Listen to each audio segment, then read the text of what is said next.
Oke ya, selamat apa nih selamat apa? Selamat malam. Kayak kita ketemu lagi ya, kelas terbuka kayak biasa. Sekarang hari Jumat dari jam 7 kita ada kelas terbuka. Oke.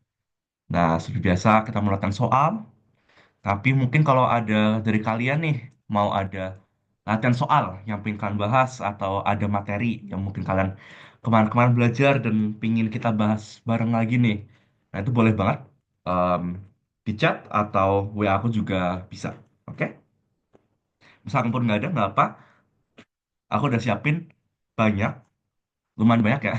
Banyak soal-soal yang aku ambil dari pelatihan sebelumnya atau dari soal-soal OSP, soal-soal OSN, dan lain-lainnya.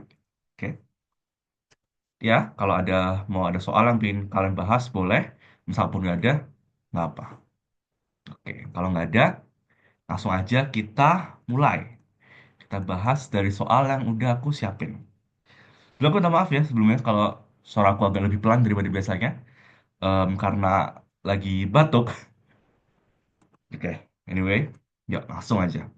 Oke, ini ada soal dari OSP, OSP 2024, soal yang saya dapatkan ilegal. Nah, jadi di kasus ini adalah tentang game teori. Di sini ada Tyler, ada sorry, Tyler dan Matthew. Nah, Matthew and Tyler are two college roommates who both prefer a clean common space in their dorm room. Jadi dia itu anak kuliahan dan dorm itu kan kayak kamar ya. Nah, mereka ini lebih senang kamar kamar yang clean, kamar yang bersih. Tetapi mereka semua itu tidak suka cleaning. Nah, ini ya untuk bahasa Inggris ya. Mungkin kalau yang kurang tahu, but enjoys cleaning, itu dikira mereka itu dua-duanya suka membersihkan ruangan. Enggak. Kalau ada neither, itu artinya mereka dua-duanya tidak. Gitu. Jadi kalau both but neither enjoys cleaning, berarti kedua-duanya tidak suka membersihkan ruangan. Oke. The roommate must each make a decision to either clean or not clean the dorm room's common space. Jadi mereka bisa clean atau not clean. Nah, dan di sini ada tabel payoff-nya.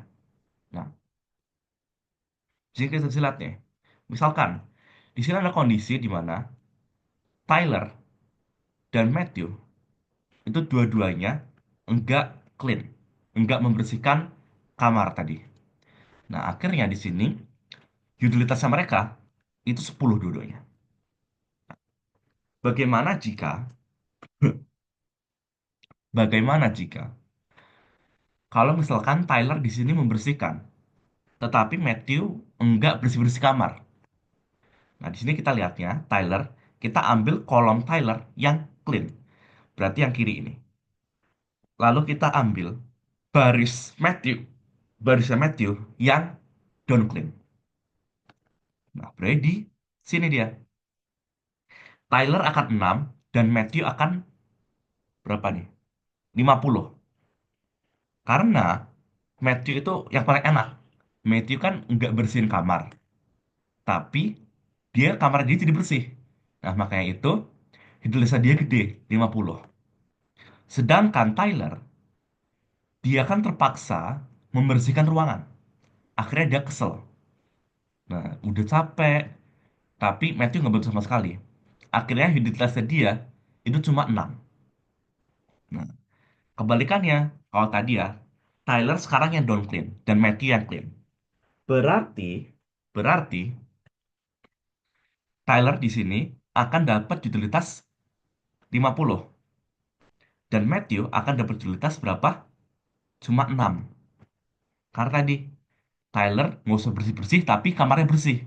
Jadi utilitasnya tinggi. Nah, Matthew harus bersih-bersih. Padahal Tyler nggak bantu sama sekali. Akhirnya utilitasnya sangat rendah. Nah, lalu bagaimana kalau mereka dua-duanya bersih-bersih juga? Nah, disinilah dua-duanya utilitasnya tinggi. Kalau Tyler clean dan Matthew juga ikutan clean, maka dua-duanya utilitas 40. Karena mereka gotong royong, akhirnya bersih-bersihnya nggak terlalu capek. dan tetap dapat kamar yang bersih. Nah, itu ya, itu adalah kondisi kita sekarang. Pertanyaannya adalah, if Tyler choose not to clean, then Matthew will. Nah, di sini kita ambil senario di mana Tyler ini tidak membersihkan, not to clean. Berarti Tyler, oke, B. Mari coba ya, kita lihat ya. Nah, Tyler kan choose not to clean. Berarti di sini. Nah, Matthew will apa? Nah, di sini kita akan lihat Matthew itu utilitasnya akan paling tinggi ketika ngapain? Misalkan, tadi kan kita udah pasti Tyler don't clean. Kalau ketika Tyler don't clean dan Matthew itu memilih untuk clean, maka di sini utilitasnya Matthew itu akan cuma 6 gitu. Hmm. Lalu, bagaimana jika kalau Tyler don't clean dan Matthew juga ikutan don't clean? Maka utilitasnya Matthew bakal 10. Nah, Matthew itu akan lebih prefer untuk utilitasnya 10 dibandingkan 6. Maka dari itu, jawabannya adalah yang E. Matthew bakal prefer untuk not clean. Kayak gitu. Nah, mungkin di sini kita lihat kan bahwa lah, tapi kan ini kan jadinya dua-duanya rugi. Karena utilitas keseluruhan itu akan tinggi jika Tyler Donklin dan Matty Clean. Nah, tetapi di sini asumsinya adalah dua-duanya egois. Jadi hanya memperhatikan utilitasnya diri sendiri. Jadi, ketika Tyler Donklin, Matthew pasti akan Donklin juga. Karena dia nggak peduli Tyler utilitasnya mau 50 atau mau 10, dia cuma memperhatikan utilitasnya sendiri. Daripada dia utilitasnya 6, mending dia utilitasnya 10. Maka Matthew milih untuk don't clean. Kayak gitu. Nah, untuk game teori ini ada pertanyaan dulu nggak? Atau paham? Kalau paham boleh jempol ya. Oke. Sepertinya belum ada pertanyaan ya. Oke. Kalau kalau ada kalau ada pertanyaan kita lanjut. Oke, paham. Nah, kita pindah makro dikit nih. Jadi di sini kita berbicara tentang, bentar, minum. Leher saya kering. Ah, di sini, oh ini gampang deh. Jadi di sini diketahui ada marginal propensity to consume di sebuah negara itu sama dengan marginal propensity to save. Nah, maka besarnya koefisien atau angka beganda di negara yang bersangkutan akan sama dengan berapa? Di sini kita berbicara tentang multiplier effect. Jadi, kalau ditanyain angka pengganda, itu jawabannya adalah ini. 1/MPS. Atau sama aja 1/1 min NPC. Sama aja ini. Nah, di sini yang agak complicated, sebenarnya nggak complicated juga sih, adalah di sini nggak ada angka pastinya kan. Nggak langsung dikasih tahu angkanya. Nah, tapi di sini kita lihat dari sifatnya MPC dan MPS. Sebelumnya, apa itu MPC dan apa itu MPS? Nah, jadi pendapatan Y, mana nih? Nah, Y, pendapatan itu hanya bisa dikeluarkan untuk apa? Kalau nggak konsumsi, itu pasti untuk tabungan. Maka, Y itu sama dengan konsumsi ditambah saving. Pengeluaran kalau nggak buat konsumsi, pasti buat tabungan. Ya kan? Kalau nggak dipakai pasti disimpan. Nah, sekarang kita lihat apa itu MPC.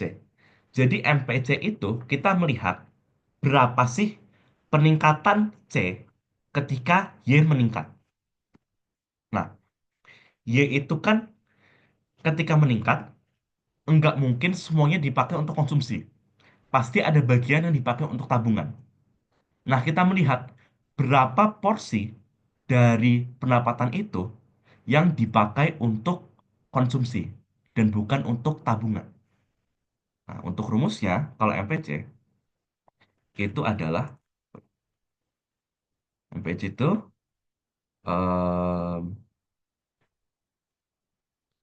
kok tiba-tiba. Nah, MPC itu adalah delta C per delta Y. Jadi peningkatan konsumsi dibagi peningkatan pendapatan. Nah, tapi dari sini kita juga udah tahu nih.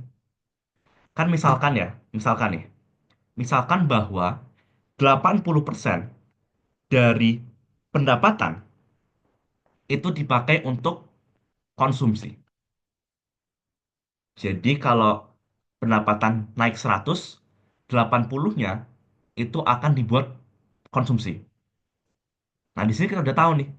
Berarti udah pasti, udah pasti sisanya untuk tabungan, ya kan? Nah, disinilah kalau kita anggap bahwa Y, peningkatan Y dibagi peningkatan Y kan sama dengan satu. Nah, jadi di sini semuanya kita bagi delta Y. Ini bagi delta Y, bagi delta Y, bagi delta Y.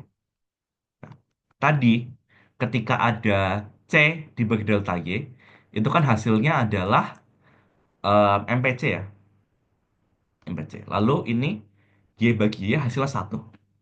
Dan yang saving, ini yang kita sebut adalah MPS. Nah, kalau MPC itu kan tadi adalah peningkatan Y itu berapa porsinya dipakai untuk konsumsi. Nah, kalau MPS itu berapa tingkat peningkatan pendapatan yang akan dipakai untuk nabung. Maka di sini satu sama dengan MPC ditambah MPS. Karena kalau kalau nggak pakai buat konsumsi, udah pasti pakai buat tabungan. Kayak gitu. Misalkan tadi di sini 80% tambahan tambahan pendapatan itu kan untuk konsumsi. Nah, ini maka kita simpulkan bahwa MPC-nya adalah 0,8. 0,8. Berarti udah pasti MPS-nya adalah 0,2 karena sisanya. Nah, di sini kita tinggal cari. Kalau MPC harus sama dengan MPS dan hasilnya adalah satu, maka udah pasti MPC akan sama dengan 0,5 dan MPS juga akan sama dengan 0,5. Kayak gitu. Nah, udah tahu nih, MPC 0,5 atau MPS pun juga 0,5 sama aja. Lalu kita masukin ke rumus multiplier efek, yaitu satu per MPS. Berarti satu dibagi 0,5, hasilnya sama dengan berapa? 2. Jawabannya D. Sesimpel itu. Ya. Nah, tapi tentunya di sini, tapi ini sebenarnya lebih ke ini ya, apa? Em, teori dasar pasti akan kayak gini. Jadi di sini ada beberapa asumsi. Pertama, em, kita ini ya, kita lihat dulu kan tentang GDP. GDP atau pendapatan nasional itu kan C plus I plus G plus X min M. Nah, di sini kita anggap bahwa selain C, itu kita anggap semuanya konstanta. I, G, X, dan M itu kita anggap sebagai sebagai konstanta atau angka tetap. Nah, kalau misalkan ada asumsi di mana M import atau pajak itu nggak tetap, nanti itu rumusnya lebih panjang lagi. Tapi sepertinya kalau OSK masih belum sampai pada taraf itu. Ya. Nah, untuk multiplier efek Ada pertanyaan dulu mungkin? Kalau nggak ada, boleh jempolnya. Oke, aman ya? Oke, kita lanjut. Assuming, nah ini juga makro juga, tapi di sini kita lari ke ekonomi internasional. Assuming that Indonesia can produce 10 tons of corns or 10 hundreds automobiles. Alternatively, Malaysia can produce 1500 tons of corn or 10 hundreds automobile. Alternatively, which country has a comparative advantage in corn? Nah, ini kita bicarain tentang comparative advantage. Jadi comparative advantage itu tentang opportunity cost. Jadi dalam perdagangan nasional ada dua teori yang relevan untuk kita, yaitu tentang absolute absolute advantage dan comparative advantage. Nah, absolute advantage ini adalah teorinya Adam Smith, sedangkan kalau comparative advantage ini teorinya um, David Ricardo. Absolute advantage ini menyatakan bahwa untuk berdagang suatu dua negara ini harus punya primadona yang berbeda. Maksudnya gimana? Contoh, Thailand itu sangat ahli produksi beras, sedangkan Amerika sangat ahli produksi TV. Nah, dalam absolute advantage ini mereka bisa berdagang hanya jika kapasitas produksinya itu gede di hal yang berbeda. Misalkan Thailand, dia untuk produksi beras, beras terus sama mobil tadi ya. Nah, untuk beras di sini Thailand bisa produksi 100, mobil bisa produksi cuma 10. Nah, kalau Amerika kebalikannya, ini let's say ini 20, ini 50. Nah, di sini dikatakan mereka bisa berdagang. Ini absolute advantage. Karena Thailand angkanya lebih gede daripada Amerika. Jadi kapasitas produksinya itu lebih gede. Lalu bagaimana gini? Karena Thailand itu negara yang kecil, misalkan dia bisa produksi beras itu cuma 20, mobilnya 10. Nah, di sini dalam teori absolute advantage dinyatakan bahwa mereka tidak akan berdagang karena secara kapasitas produksi, angka kapasitas produksi ini dibilang bahwa Thailand lebih rendah kapasitas produksinya. Jadi dikatakan nggak bisa berdagang dengan Amerika. Tetapi itu teori yang ada kontranya, yaitu kita berbicara tentang comparative advantage. Nah, ini akan kita bahas di soal ini. Jadi comparative advantage ini berbicara bukan lagi tentang kapasitas produksi itu sendiri, tetapi tentang apa? Tentang biaya kesempatan atau ini biaya kesempatan atau harga. Memang kapasitas produksi di Thailand lebih rendah, tetapi bisa kita lihat nanti bahwa beras di Thailand akan lebih murah karena biaya kesempatannya. Nah, coba kita kerjain soalnya sembari kita lihat. Jadi di sini ada Indonesia dan Malaysia ya. Indo dan Malai.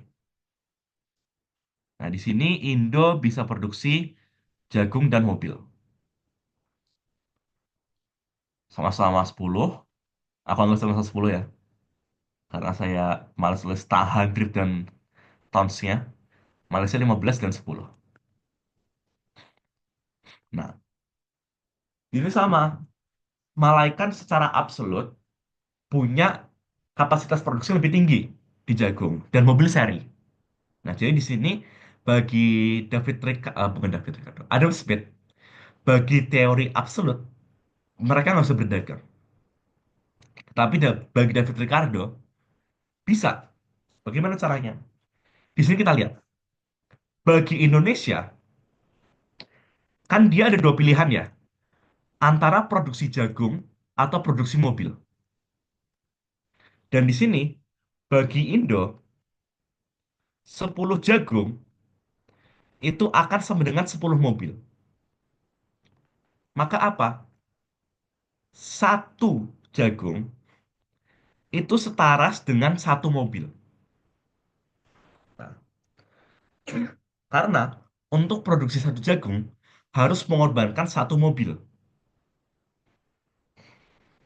Maka dari sini kita bisa simpulkan bahwa di Indonesia satu jagung itu harganya akan sama dengan satu mobil. Di sini, dalam perdagangan, kita nggak bicara harga dalam nominal uangnya, tapi kita berbicara harga dalam nominal barang lain. Jadi harga satu jagung itu satu mobil. Harga satu mobil itu satu jagung. Nah, sekarang bagaimana kalau kita lihat dengan Malaysia? Kalau bagi Malai, 15 jagung itu sama dengan 10 mobil. Alias, satu mobil itu sama dengan 1,5 jagung. Nah, kita lihat nih. Harusnya Indonesia dan Malaysia kapasitas produksi mobil kan sama ya. Sama-sama bisa produksi 10. Tetapi kita lihat di sini. Faktanya, mobil di Indonesia itu akan lebih murah daripada mobil di Malaysia. Karena bagi orang Indonesia, satu mobil itu setara satu jagung. Tetapi bagi orang Malaysia, satu mobil itu akan setara 1,5 jagung. Nah, ini adalah yang kita sebut comparative advantage. Karena biaya kesempatan lebih murah, maka harga lebih murah. Nah, di sini Indonesia punya comparative advantage di mobil. Dan kalau asumsinya hanya ada dua barang, kayak soal ini, kalau satu negara punya comparative advantage di satu barang, maka negara lain udah pasti punya di barang satunya lagi. Ini dia. Kalau Indonesia udah pasti, kalau Indonesia kalau udah punya comparative advantage di jagung, Malaysia udah pasti punya comparative advantage di jagung. Kayak gitu. Nah, dan negara yang punya comparative advantage itu akan menjadi pengekspornya. Nah, oke, kita lihat di sini. Which country has a comparative advantage in corn? Nah, tadi berarti yang biaya kesempatannya lebih kecil, yaitu Indo. Karena satu mobil di Indonesia itu sama dengan, sorry, salah, yaitu Malai. Iya, karena Indonesia itu punya comparative advantage di mobil. Nah, sehingga Malaysia punya comparative advantage di jagung. Jawabannya yang B. Kayak gitu. Nah, untuk ini, comparative advantage, absolute advantage. Ada pertanyaan dulu mungkin. Kalau aman, boleh jempolnya. Oke, belum ada pertanyaan. Kalau gitu, aku lanjut. Kalau ada pertanyaan, boleh langsung set aja. Apa? Nah, oh ini dia. Ini soalnya asik ya. Aku bawahin karena ini kita butuh ruang yang banyak. Oke, ini soal mikro. Nah, jadi di sini kita ada quantity demand dan ada quantity supply. Lalu ada ceiling price. Ya. Dan di sini yang ditanyakan itu bukan sekedar ini ya, bukan sekedar kayak oh kuantitas barunya berapa atau harga barunya berapa. Bukan. Tapi yang ditanyakan di sini adalah dead weight loss-nya. Nah, sebelumnya, apa itu dead weight loss? Dead weight loss adalah kesejahteraan yang hilang. Jadi, dalam pasar ya, permintaan dan penawaran, itu ada daerah surplus. Ini daerah surplus konsumen. Ini daerah surplus produsen. Dan intervensi pasar itu akan mengurangi total luas daerah ini. Dan kita akan lihat dalam soal ini. Langsung aja kita lihat sambil kita kerjakan. Nah, jadi di sini kita kan ada fungsi ya, Key dan QS. Lalu ada ceiling price. Ini aku asumsikan ya, bahwa ceiling price-nya itu binding.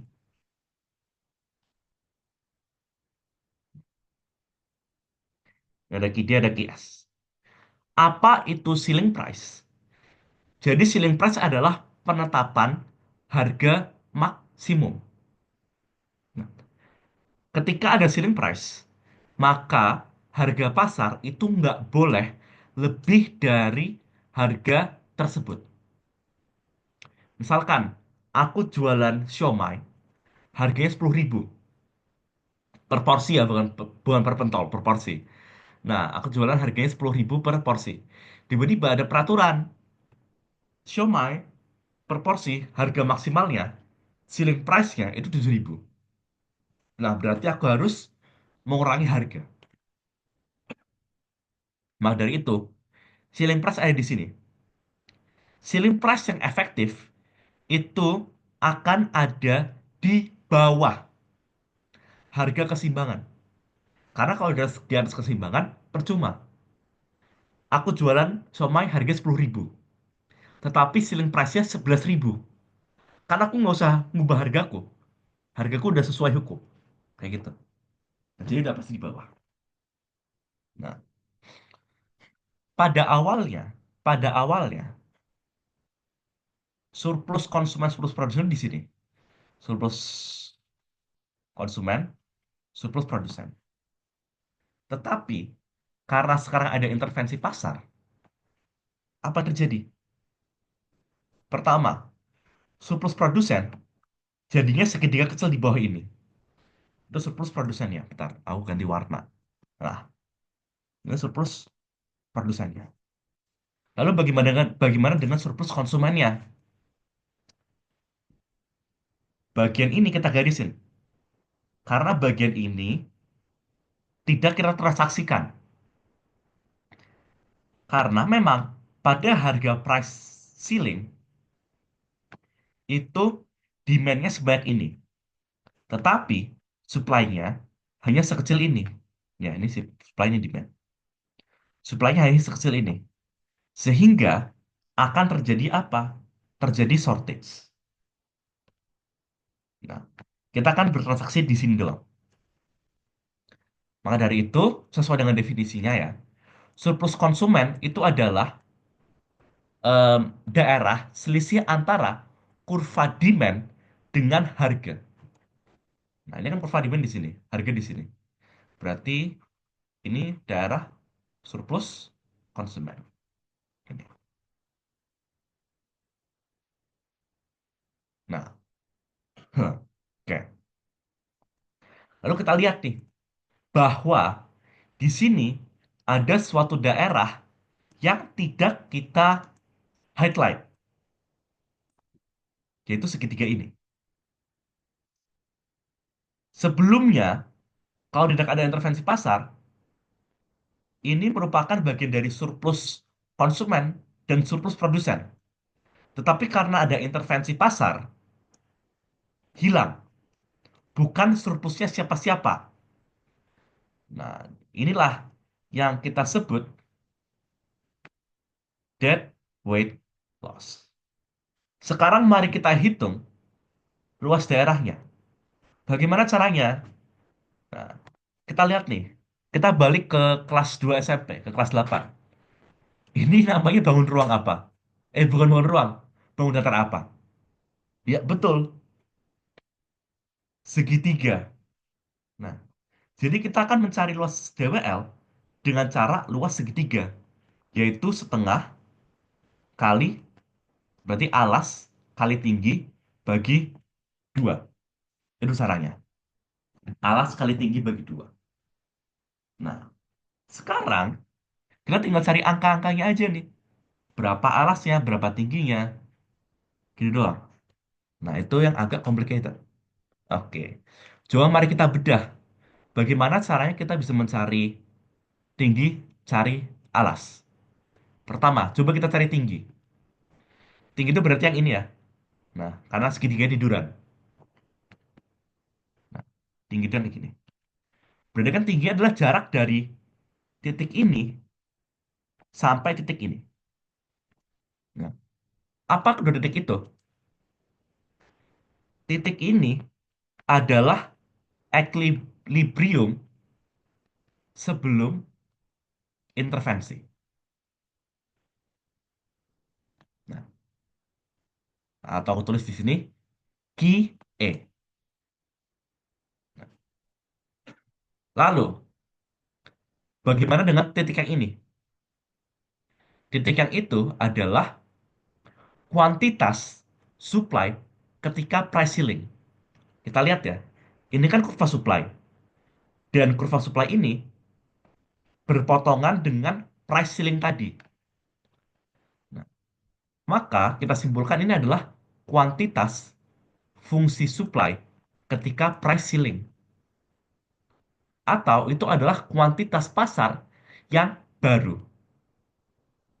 Atau boleh kita tulis QE aksen. Nah, mari coba kita hitung tingginya. Berarti tadi ya, dua informasi yang kita butuhkan. Kuantitas equilibrium, kuantitas equilibrium sebelum intervensi, dan kuantitas equilibrium baru. Atau kuantitas supply ketika berpotongan dengan price ceiling. Kita cari dulu kuantitas equilibrium yang gampang dulu. Berarti tinggal kita sama dengan kan nih, QD dengan QS. QD-nya adalah, nah ya, QD sama dengan QS. QD-nya adalah 16.000 dikurangi 25P, dikurangi 25P, sama dengan QS-nya minus 4.000 ditambah 15P.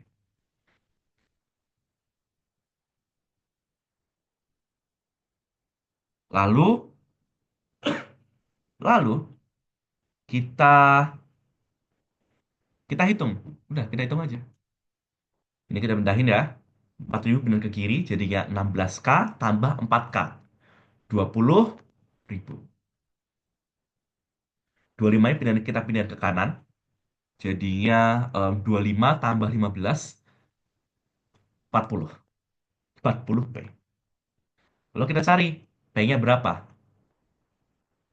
P sama dengan coret-coret 20 berarti 500. Atau kalian juga bisa buka kalkulator. Aku sarankan buka kalkulator sih. Aku jadi ragu deh sama hitunganku. Aku buka kalkulator. 20.000 dibagi 40. Ya betul 500. Nah udah ketemu 500. Tapi wait. Wait. Em, 500 ini itu bukanlah QE. Tetapi price equilibrium. Nah, jadinya di sini kita harus cari dulu.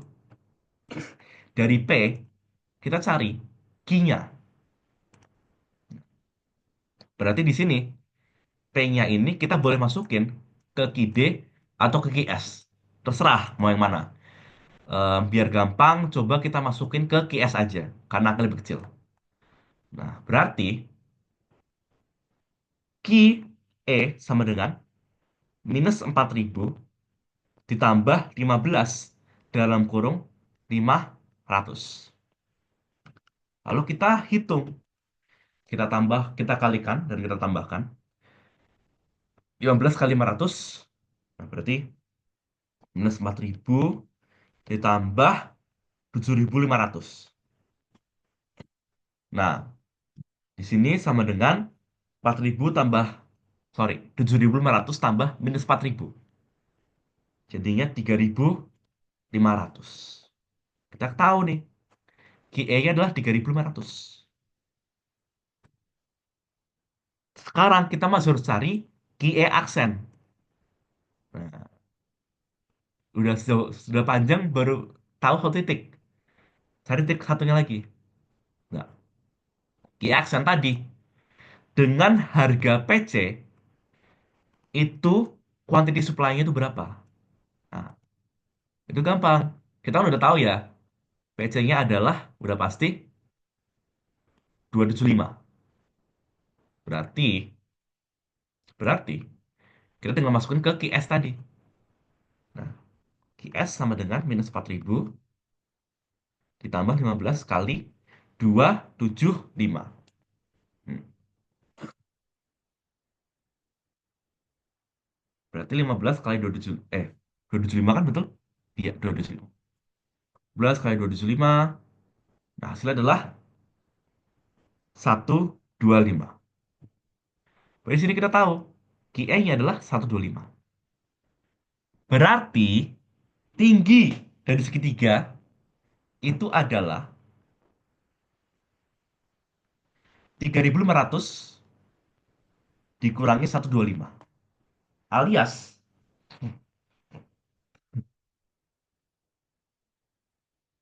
alias 3375. Nah, sekarang, sekarang kita tinggal cari alasnya. Alasnya itu yang ini ya. Set, itu alasnya. Bagaimanakah cara mencari alasnya? Berarti kita perlu tahu dua titik ya, yaitu titik harga ini, PC, yang udah pasti kita udah tahu pastinya ya, 275, dan titik harga ini. Bagaimana kita carinya nih? Nah, titik harga ini itu adalah apa?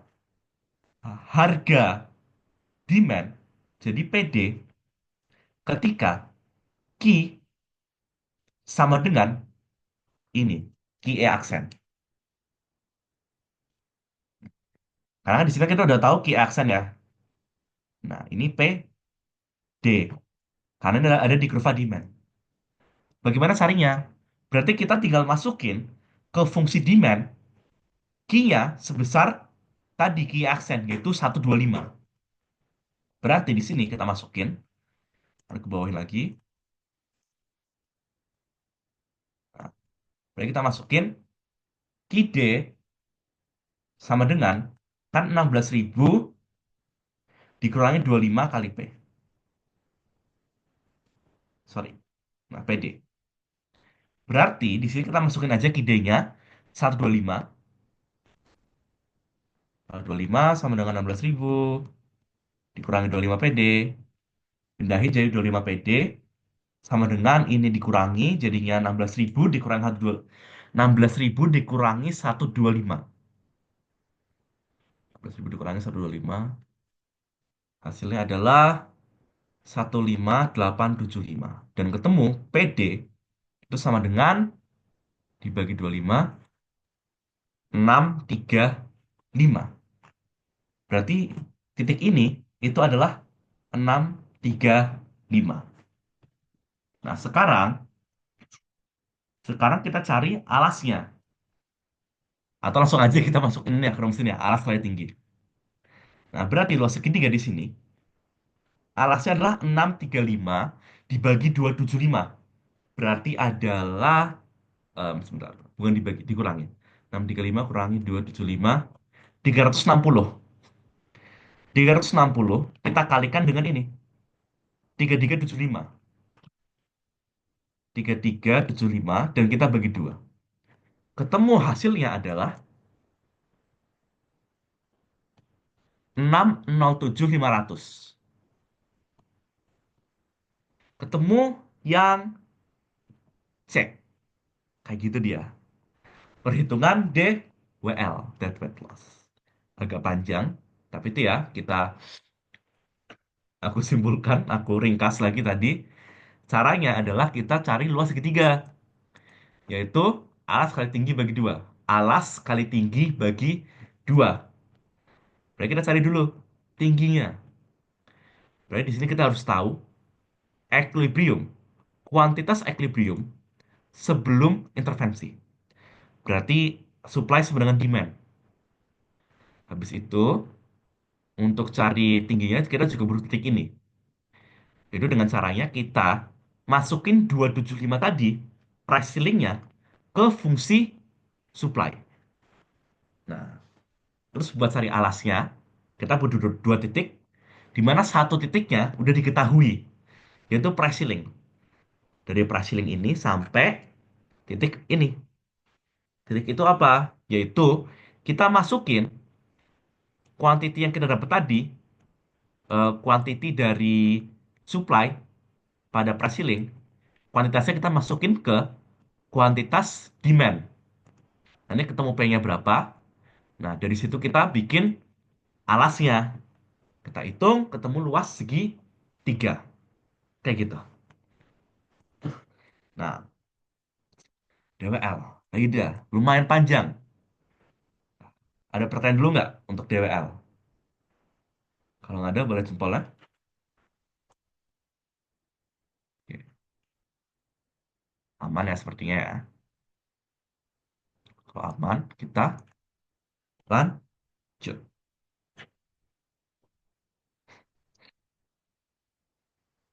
Oke. Oh, saya juga kebatukan ngomongnya panjang.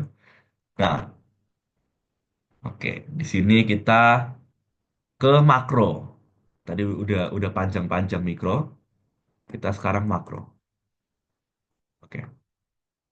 Nah, under fixed exchange rate, which one of the following statement is most accurate?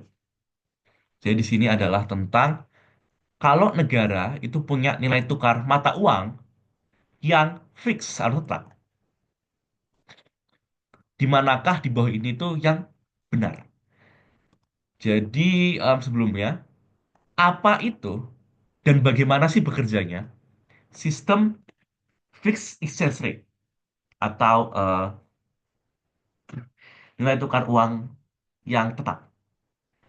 Jadi sistemnya adalah, eh, jadi kan sebenarnya mata uang itu suka nggak suka, nilai tukarnya harus melayang. Tetapi di sini bagaimana caranya? Kita memaksa nilai tukar uang kita itu tetap. Nah, misalkan, biasanya kan ini ya, kalau sekarang itu 1 dolar itu sama dengan 16.000. Jujur deh, aku kangen dulu waktu saat aku masih bisa bilang 1 dolar sama dengan 15.000. Karena pertama angka yang lebih gampang dan kedua itu menggambarkan ekonomi yang baik. Oke, anyway, um, 1 dolar sama dengan 16.000. Dan angka ini itu bisa dan pasti sangat sering fluktuasi. Fluktuasi. Jadi naik turun dan semacamnya. Nah, misalkan kayak itu ya, kayak 1 dolar naik jadi 17.000. Atau turun, bisa jadi 14.000. Nah, itu fluktuasi. Fixed exchange rate ini akan memaksa nilai dolar stabil gitu. Mari coba kita lihat dari perspektif ini ya, dari perspektifnya, aku lupa lagi namanya, dari perspektifnya pemerintah Indonesia. Nah, ketika kalau dolar kan awal 16.000, dia naik harganya, alias ada misalkan rupiah devaluasi. 1 dolar jadi berapa? Jadi 17.000. Devaluasi dong, karena harus pakai lebih banyak rupiah untuk beli dolar. Lalu,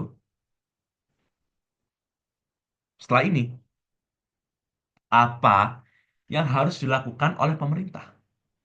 Nah, di sini, pemerintah harus mengatur permintaan dan penawaran akan rupiah supaya supaya supaya bisa kembali ke ini dia 16.000. Bagaimana caranya mengrevaluasi, sorry bukan ya, bagaimana caranya meningkatkan nilai rupiah? Berarti pemerintah bisa apa? Menurunkan supply rupiah atau meningkatkan demand rupiah. Nah, salah satu caranya adalah dengan cara apa?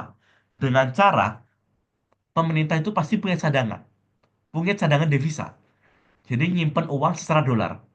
Nah, dari sini mereka itu akan berarti mereka harus apa? Harus jual rupiah.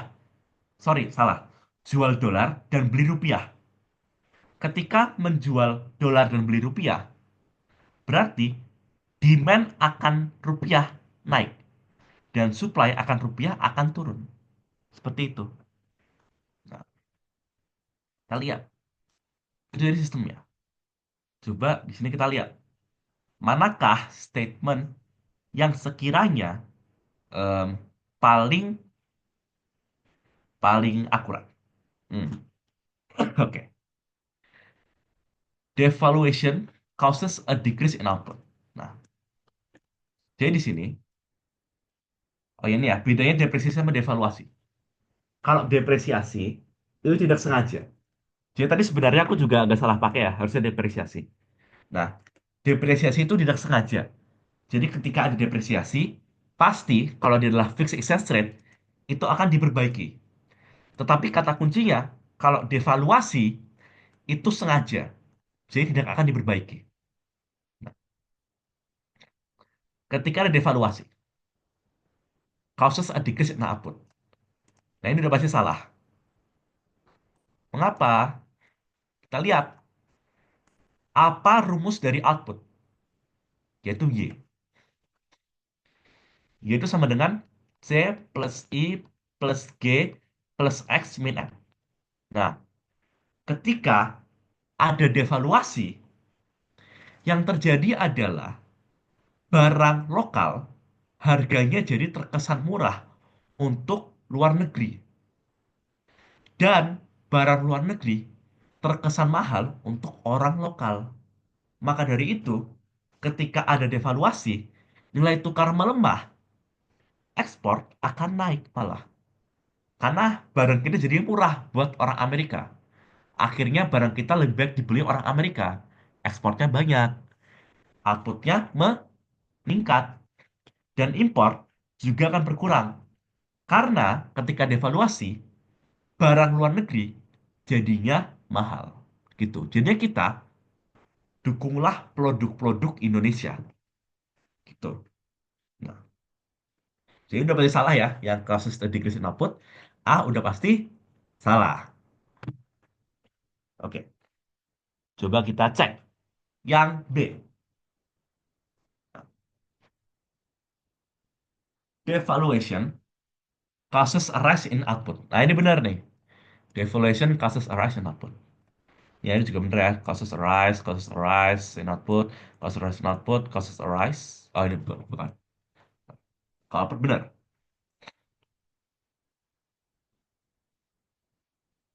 Nah, lalu,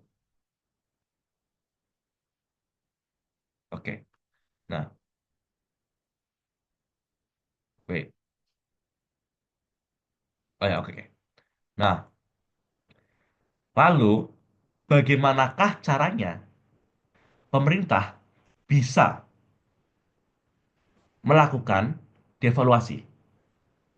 Nah, untuk melakukan devaluasi, berarti pemerintah harus apa? antara meningkatkan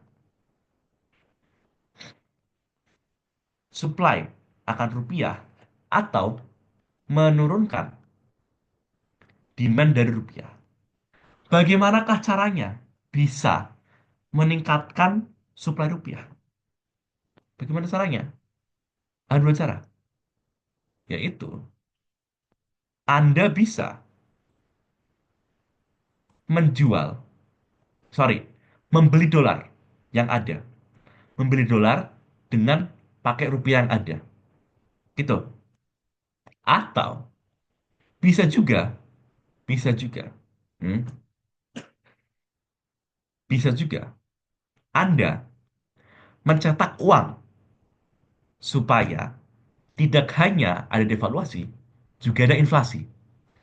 Jadi bukan hanya nilai tukar terhadap mata uang asing yang melemah, tetapi juga nilai tukar terhadap barang ikutan melemah. Nah, coba kita definisikan satu-satu. Pertama, kita membeli dolar. Membeli dolar. Membeli dolar, ini kita bisa definisikan dengan apa?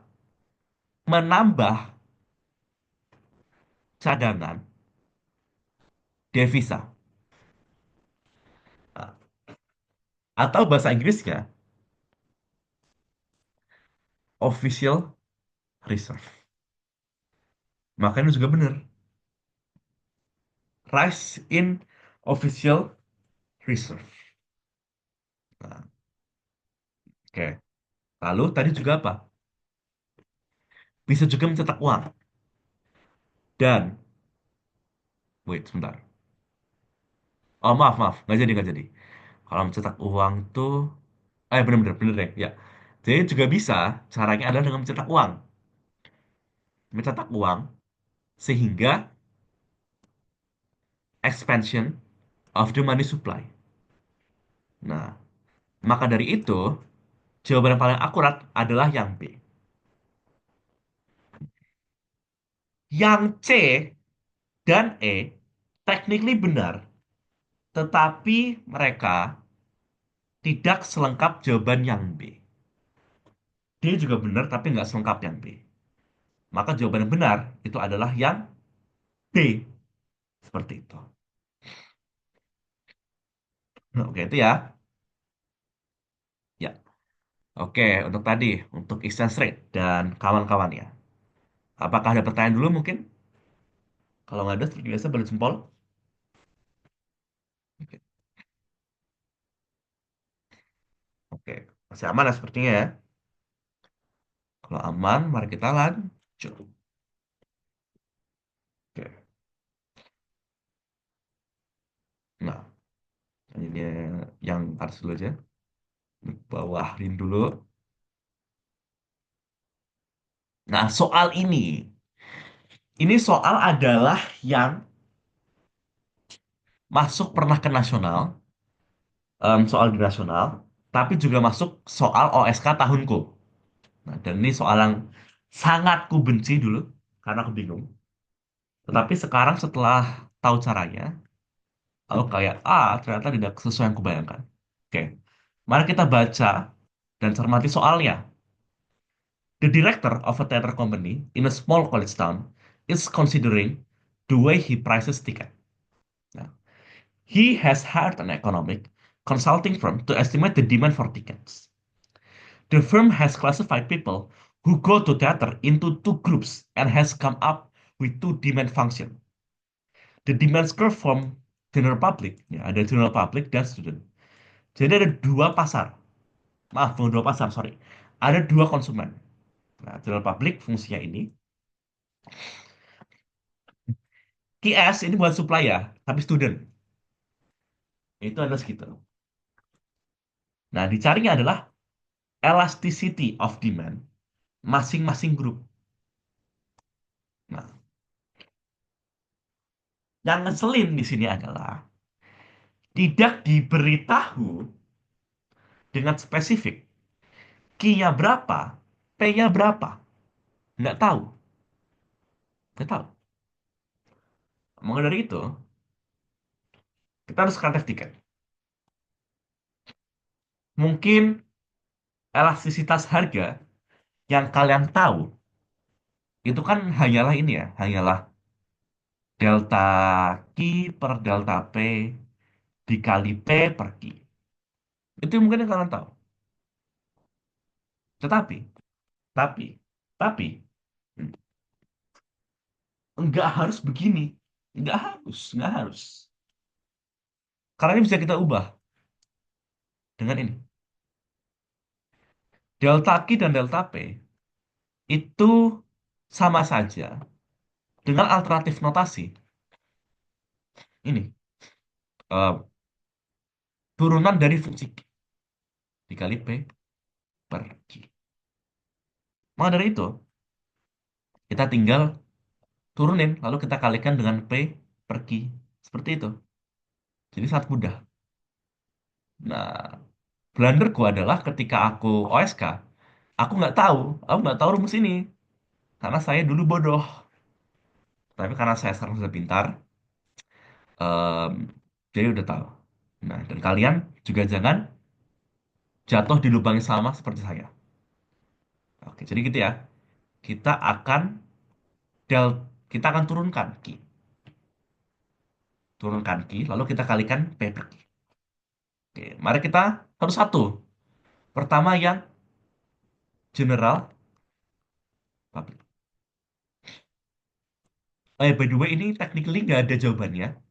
Karena ini pedantik banget ya. Pedantik itu kayak ngeselin lah ini ya. Kayak, jadi general public kan notasinya kan Q G. Nah, tetapi di sini nggak ada fungsi demand Q G. Adanya Q GP. Jadi kalau kita mau jadi nerd, kita mau jadi actually gitu kayak sebenarnya di sini ada jawabannya.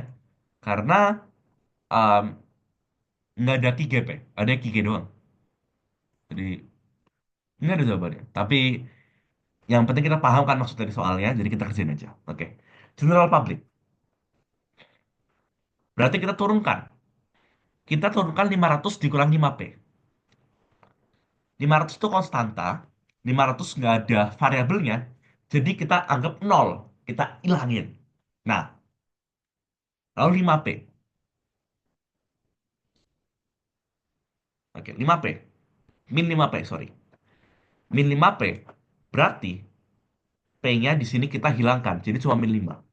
Itu turunannya. Min 5 dikali P per Q. Ah, ini dia yang mungkin agak tricky juga. P dan Q nggak ada angka pasti. Lalu bagaimana cara kerjanya? Masukin aja fungsinya. P, tetap kita tulis P aja. Nggak apa-apa. Min 5 kali P dibagi Q-nya, kita masukin fungsi tadi. 500 kurangi 5P. 5P. Dan ketemu di sini. Min 5 dikali P dibagi 500 min P. Atau kalau bisa kita alternatifkan, min 5P dibagi 500 kurangi 5P. Udah jelas ya jawabannya adalah yang C. Karena yang dari awal aja udah nggak ada yang beda semua. Tetapi tidak apa-apa, mari kita coba kerjain yang satunya lagi. Yaitu untuk student.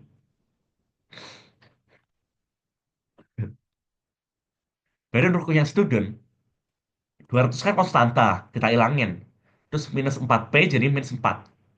Variabelnya kita ilangin. Nah, lalu kita kalikan P per P dibagi 200 min 4P. Dan ketemu hasilnya adalah sama, tetap C. Seperti itu. Nah, itu ya. Jadi ini kuncinya adalah ingat rumusnya. Nah, jadi aku akan berikan beberapa bentuk dari ini, dari elastisitas. Rumus elastisitas nggak cuma ini doang. Jadi kalau kita lihat banget ya, dari awal banget, rumus elastisitas itu dari ini. Persentase perubahan Q dibagi persentase perubahan P. Ini rumus satu. Ini definisi dari elastisitas harga. Ini definisi. Lalu ini bisa kita uraikan. Bisa kita uraikan, bisa. Nah, delta Q, nah ya, persentase delta Q itu apa? Nah, persentase delta Q itu kan sama aja kayak delta Q dibagi Q kali 100. Terus ini kita bagi delta P dibagi P kali 100. Nah, ini bisa kita coret ya, 100 sama 100. Atau ini deh, kita ini dulu ya. Kan dibagi nih, berarti ini jadinya delta Q em, per delta P dikali P per Q dikali 100 per 100. Nah, coret-coret dan kita ketemu yang kedua yang juga paling sering dipakai. Itu dia. Dan tetapi ini juga punya bentuk alternatif. Yang terakhir tuh bawain. Bentuk ini juga punya bentuk alternatif. Yaitu ketika ini kan P1 dan Q1 ya. Nah, ini ada bentuk alternatif yaitu ketika tidak diketahui mana P1, mana P2, mana Q1, mana Q2. Jadi kita nggak tahu titik mana yang awal, nggak tahu yang satu, nggak tahu yang dua, gitu. Nah, akhirnya kita ada metode tengah, yaitu delta Q per delta P dikali rata-ratanya. Berarti apa? P1 ditambah P2 dibagi 2 dibagi Q1 tambah Q2 bagi 2. Dan ini adalah metode titik tengah. Ini digunakan tadi ya, ketika kita nggak tahu mana yang P1, mana yang Q1. Gitu. Jadi kita pakai dua-duanya. Kita cari rata-ratanya. Gitu. Nah, lalu yang ketiga, bentuk keempat yang tadi kita pakai adalah kita turunkan Q aksen dikali P per Q. Ini juga bisa. Itu ya empat bentuk ya, bisa dipakai. Manapun dipakai, silahkan. Sesuai dengan kebutuhannya. Kalau ada apa namanya ada dua titik dan diketahui mana titik satu mana titik dua, pakai yang ini. Kalau ada dua titik tapi nggak diketahui mana titik satu mana titik dua, pakai yang ini titik tengah. Tetapi kalau cuma tahu fungsinya doang, kita pakai ini seperti itu. Oke itu ya. Atau juga bisa ini juga bisa dipakai kalau cuma diketahui satu titik. Juga bisa pakai cara ini, pakai cara turunan. Oke gitu ya. Oke. Ada pertanyaan dulu tentang elastisitas. Oke. Kalau nggak ada, kita lanjut. Kalau nggak ada, kita lanjut. Ini sepertinya bakal soal terakhir, yaitu tentang bentar, minum.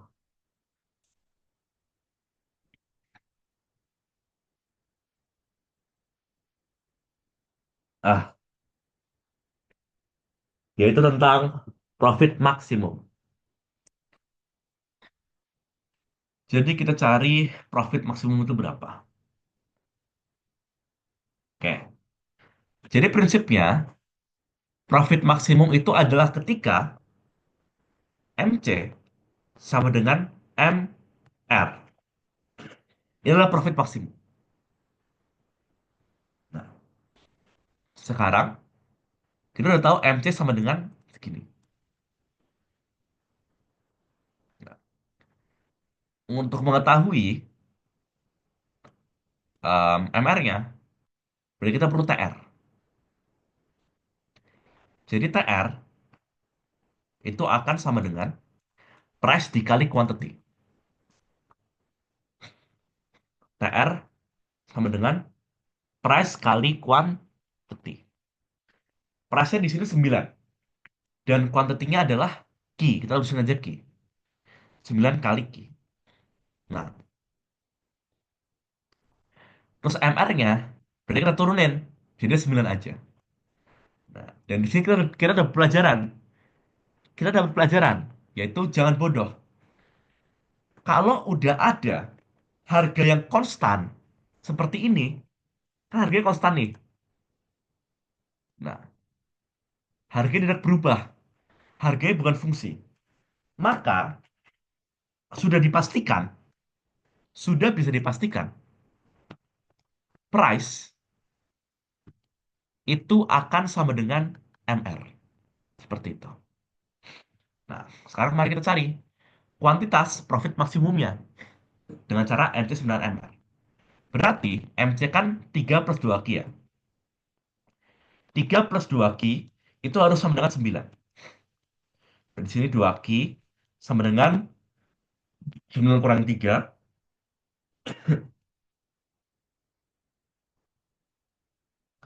2 Q sama dengan 6. Sehingga Q sama dengan 3.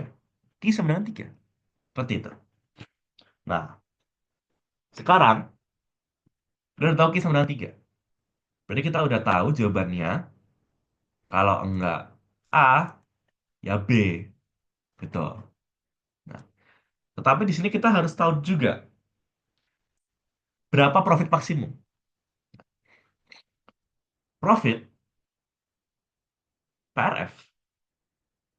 Sebenarnya profit sendiri itu kita biasanya pakai pi ya. Pakai pi ya biasanya ya. Tapi entah kenapa di sini pakai PRF, jadi aku nurut aja. PRF itu sama dengan total revenue dikurangi total cost. Nah, yang jadi masalah di sini adalah kita hanya tahu marginal cost. Kita belum tahu tentang total cost. Nah, bagaimana caranya mencari total cost dari marginal cost? Nah, disinilah kita akan masuk ke dunia integral. Integral.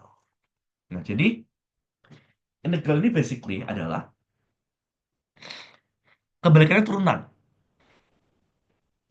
Jadi, fx atau fungsi dari x itu harus sama dengan integral dari turunannya. Nah, turunannya itu seperti ini. Maaf, integral itu lambangnya kayak gini. Ada cacing, integral kayak gini. Lalu ada fungsinya, fungsi fx turunan berarti. Lalu dx. Nah, dx ini, x-nya ini adalah variabel kita yang kita integralkan. Nah, untuk ini, oke. Jadi aku kasih kasus dulu ya. Misalkan nih, kita ada fx, yaitu adalah 2 tambah x pangkat 2 ditambah 4x. Nah, sorry, salah. Ini aja, ini aja. Nah, lalu kita integralkan.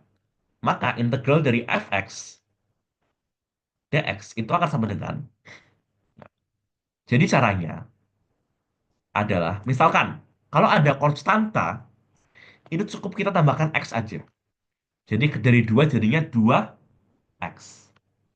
Nah, yang agak pusing, itu adalah seperti ini. Ada x pangkat 2.